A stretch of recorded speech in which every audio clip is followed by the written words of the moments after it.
कार्तिक मास महात्म्य कथा अध्याय 3। सत्यभामा ने कहा, हे प्रभु, आप तो सभी काल में व्यापक हैं और सभी काल आपके आगे एक समान हैं। फिर यह कार्तिक मास ही सभी मासों में श्रेष्ठ क्यों है?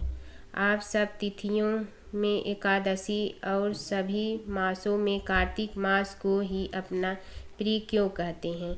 इसका कारण बताइए। भगवान श्री कृष्ण ने कहा, हे भामिनी, तुमने बहुत अच्छा प्रश्न किया है। मैं तुम्हें इसका उत्तर देता हूँ, ध्यानपूर्वक सुनो।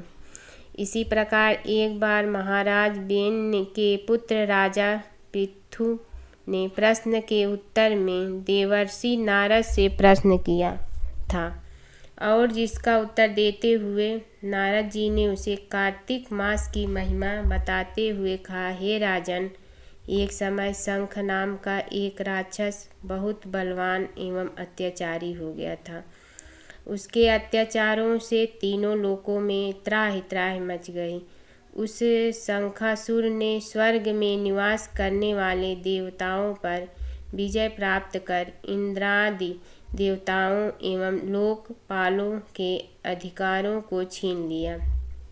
उससे भयभीत होकर समस्त देवता अपने परिवार के सदस्यों के साथ सुमेरु पर्वत की गुफाओं में बहुत दिनों तक छिपे रहे। तत्पश्चात वे निश्चित होकर सुमेरु पर्वत की गुफाओं में ही रहने लगे। उधर जब शंखासुर को इस बात का पता चला कि देवता आनंद पूर्वक सुमेरु पर्वत की गुफाओं में निवास कर रहे हैं, तो उसने सोचा कि ऐसी कोई दिव्य शक्ति अवश्य है जिसके प्रभाव से अधिकारहीन यह देवता अभी भी बलवान है। सोचते सोचते वह इस निर्णय पर पहुंचा कि वेद मंत्रों के बल के कारण ही देवता बलवान हो रहे हैं।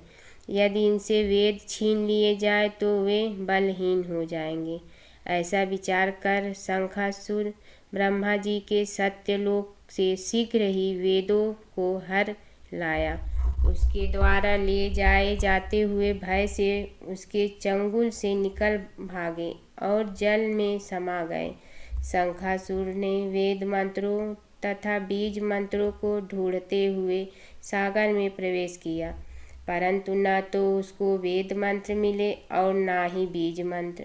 जब शंखासुर सागर से निराश होकर वापस लौटा तो उस समय ब्रह्मा जी पूजा की सामग्री लेकर सभी देवताओं के साथ भगवान विष्णु की शरण में पहुँचे और भगवान को गहरी निद्रा से जगाने के लिए गाने बजाने लगे और धूप गंध आदि से बारंबार उनका पूजन करने लगे।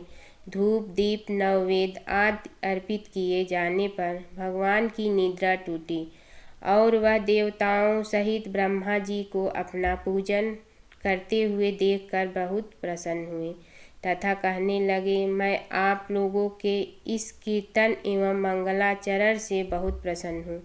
आप अपना अभीष्ट वरदान मांगिए, मैं अवश्य प्रदान करूँगा। जो मनुष्य आश्विन शुक्ल की एकादशी से देवोत्थान एकादशी तक ब्रह्म मुहूर्त में उठकर मेरी पूजा करेंगे, उन्हें तुम्हारी ही भांति मेरे प्रसन्न होने के कारण सुख की प्राप्ति होगी। आप लोग जो पाद्य अर्घ्य आचमन और जल आदि सामग्री मेरे लिए लाए हैं, वे अनंत गुणों वाली होकर आपका कल्याण करेगी। शंखासुर द्वारा हरे गए संपूर्ण वेद जल में स्थित है। मैं सागर पुत्र शंखासुर का वध करके उन वेदों को अभी लाए देता हूँ। आज से मंत्र बीज और वेदों सहित मैं प्रतिवर्ष कार्तिक मास में जल में विश्राम किया करूँगा। जब मैं मत्स्य का रूप धारण करके जल में जाता हूँ, तुम सब देवता भी मुनीश्वरों सहित मेरे साथ जल में आओ। इस कार्तिक मास में जो श्रेष्ठ मनुष्य प्रातःकाल स्नान करते हैं, वे सब यज्ञ के अवभित स्नान द्वारा भली भांति नहा लेते हैं। हे देवेंद्र, कार्तिक मास में व्रत करने वालों को सब प्रकार से धन पुत्र पुत्री आदि देते रहना और उनकी सभी आपत्तियों से रक्षा करना। हे धनपति कुबेर, मेरी आज्ञा के अनुसार तुम उनके धन धान्य की वृद्धि करना, क्योंकि इस प्रकार का आचरण करने वाला मनुष्य मेरा रूप धारण कर के जीवन मुक्त हो जाता है। जो मनुष्य जन्म से लेकर मृत्यु पर्यंत विधि पूर्वक इस उत्तम व्रत को करता है वह आप लोगों का भी पूजनीय है।